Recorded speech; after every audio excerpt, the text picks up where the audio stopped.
में हम director theta की वॉइस में सुनते हैं कि जब मैं प्रिंसिपल बनी तो ये भी असिस्टेंट प्रिंसिपल बन गई। जब मैंने साइंस डिपार्टमेंट को ज्वाइन किया तो इसने भी ज्वाइन कर लिया और वो यंगेस्ट भी थी। हम देखते हैं वो ये सब डायरेक्टर योमाटो को बता रही होती है। वो थीटा से कह रहा होता है, तुमने कहा था कि सब कुछ ठीक है, तुमने ऐसा क्यों कहा। वीटा जवाब में कहती है, अगर मैं वहाँ उसे छोड़ देती तो तुम उसे सेव कर सकते थे, लेकिन यूकी सिर्फ 14 ईयर्स ओल्ड है। हम देखते हैं ये यामाटो का एक फ्लैशबैक होता है और प्रेजेंट में वो एडोनिस से कह रहा होता है, ये सब तुम्हारी गलती है, मैं तुम्हें माफ़ नहीं करूँगा। हम देखते हैं पिछले एपिसोड में एडोनिस से मार खाने की वजह से यामाटो की हालत बहुत ख़राब होती है और उसके आर्मर से आवाज़ आती है कि आर्मर की पावर 500 तक सेट कर दी गई है। एडोनिस यामाटो से कहता है, तैयार हो जाओ, मरने के लिए। लेकिन इतने में ही एडोनिस के मुंह पर यामाटो एक जोरदार पंच लैंड करता है। पावर बढ़ाने से इस पंच का इम्पैक्ट भी बढ़ जाता है और एडोनिस दूर जा गिरता है और यामाटो उसे कहता है, जो मरेगा वो तुम हो। एडोनिस दूर जा गिरता है, रोका चलाती है एडोनिस। लेकिन एडोनिस डैमेज लेने के बावजूद रोका से कहता है, उसके बारे में फिक्र करो बेवकूफ़। और जोमाटो कहता है, इंसान होने के बावजूद तुमने विचेस की मदद की, अब तुम्हें कीमत चुकानी होगी। तुम्हारी मौत से मुझे शांति मिलेगी डीमन। और ये कहते ही वो बहुत सी विचेस को वेजिटेबल्स की तरह काट देता है। और उसकी पावर इतनी बड़ी होती है इसलिए क्योंकि उसका आर्मर 500 पावर इस्तेमाल कर रहा होता है और अभी भी वो विचेस को काट रहा होता है। लेकिन एडोनिस फिर भी बच जाता है, लेकिन विचेस नहीं बच पाती और वो मर जाती हैं। हम देखते हैं एडोनिस बहुत हैरान होता है। एक विच कहती है, सब लोग मेरे पीछे आ जाओ, मैं तुम्हें डिफेंड करूंगी। लेकिन वो ना खुद को डिफेंड कर पाती है ना किसी और को।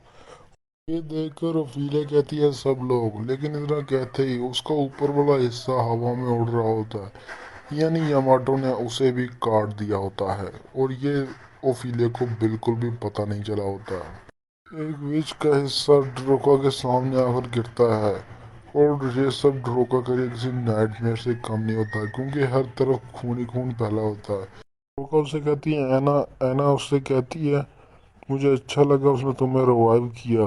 तुम दोनों साथ में बहुत अच्छे लगते हो। मैं तुमसे बहुत प्यार करती हूँ ड्रोका। और ऐसा कहते ही वो मर जाती है। उसके बाद हम मून का ओवरव्यू देखते हैं, जहाँ पे विचेस की लाशों और खून से पूरा रनवेलिया भर चुका होता है और हर जगह से आवाज़ आ रही होती है, रिपोर्ट द सिचुएशन। ड्रोका अपनी दोस्त की बॉडी के सामने रो रही होती है और हाँफ रही होती है और कह रही होती है, ऐसा नहीं हो सकता, ये नहीं होना चाहिए था। लेकिन तभी सीन शिफ्ट होता है और हमें दिखाया जाता है एडोनिस, जो कि अपना invocation writing style magic use करता है और उसे यूज करके एक आर्मर सा बना लेता है।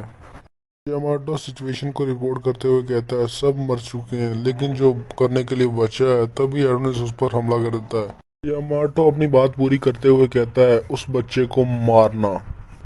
हम देखते हैं यामाटो और एडोनिस की फाइट बहुत ही ज़्यादा इंटेंस हो चुकी होती है। एडोनिस यामाटो की एक मुक्का मारता है जिससे वो ब्लॉक कर लेता है, लेकिन उसकी बाजू की हालत बहुत ज़्यादा ख़राब हो जाती है। लेकिन यामाटो तुरंत ही होम्योस्टैटिक ट्रीटमेंट को ऑन कर देता है जिससे उसकी आर्म ठीक हो जाती है और वो पागलों की तरह दोबारा से एडोनिस से लड़ने लगता है। वो एडोनिस पर एक वार करता है जिससे एडोनिस अपने आप को बचा लेता है, लेकिन उस वार के इम्पैक्ट की वजह से वो दूर हो जाता है। विचेस ओफीलिया को देख रही होती हैं जो उनसे कह रही होती है, गिव अप कर दो। लेकिन वहीं एक स्नेक विच होती है जो कह रही होती है, गिव अप ना करो। उसके पीछे थोड़ी सी विचेस होती हैं, लेकिन तभी हम देखते हैं एक सोल्जर उसे आकर गोली मार देता है और उसकी मौत हो जाती है। उसके पीछे बैठी विचेस को भी वो मारने लगते हैं। तभी सीन शिफ्ट होता है और हम देखते हैं एडोनिस दोबारा यामाटो को मुक्का मारने जा रहा होता है, लेकिन यामाटो तलवार को जमीन में घुसाकर एक पावरफुल अटैक करता है जिसका नाम होता है इलेक्ट्रिक हिट और यामाटो इसे मैक्सिमम पावर पे करता है। इस अटैक का इम्पैक्ट ये होता है कि खून का बहुत बड़ा टोर्नेडो आ जाता है और जिसमें एडोनिस फंस रहा होता है, लेकिन वो दूर चल के गिरता है। और तभी अचानक यामाटो एडोनिस के कंधे में अपनी तलवार घुसा देता है और ये तलवार बहुत ज़्यादा बड़ी हो जाती है जिससे एडोनिस और पीछे धकेला जाता है, लेकिन एडोनिस किसी तरह उस तलवार से अपने आप को छुड़ाता है और नीचे बैठ जाता है अपने घुटनों पर। यामाटो अपनी तलवार से धूल को हटाता है और हम देखते हैं एडोनिस हाँफ रहा होता है। इसके बाद यामाटो कहता है क्या तुम यही कर सकते थे बीच, लेकिन तभी एडोनिस एक स्मेल का इस्तेमाल करता है जिससे यामाटो चौंक जाता है। अभी हम देखते हैं यामाटो के ऊपर एक बहुत बड़ी तलवार जो एडोनिस ने समन की होती है उसके कंधे पर आकर लगती है। इस अटैक की वजह से यामाटो का एक पूरा हाथ कट कर रह जाता है।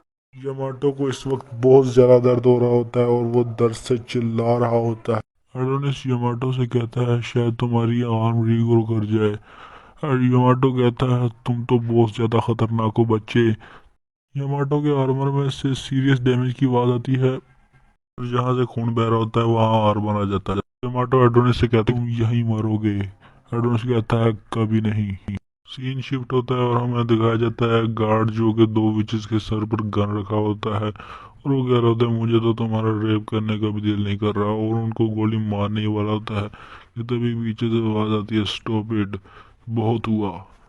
इस आवाज़ के इम्पैक्ट की वजह से वो सोल्जर्स वहीं रुक जाते हैं और वो मूव नहीं कर रहे होते। यहाँ यमाटो भी अपनी तलवार एडोनिस को नहीं मार पाता और कहता है मैं मूव नहीं कर पा रहा हूँ। एडोनिस मुंह नीचे करके कहता है उसका मैजिक इनक्रेडिबल है। हम देखते हैं जिसके बारे में एडोनिस बात कर रहा होता है वो और कोई नहीं ड्रोका होती है और वो यूज कर रही होती है मैजिक ऑफ लव, मॉन्ड्रैगोरा। यही भी हमारा एपिसोड एंड होता है। वीडियो अच्छी लगी हो तो सब्सक्राइब करें, अगर ना लगी हो तो मत करना।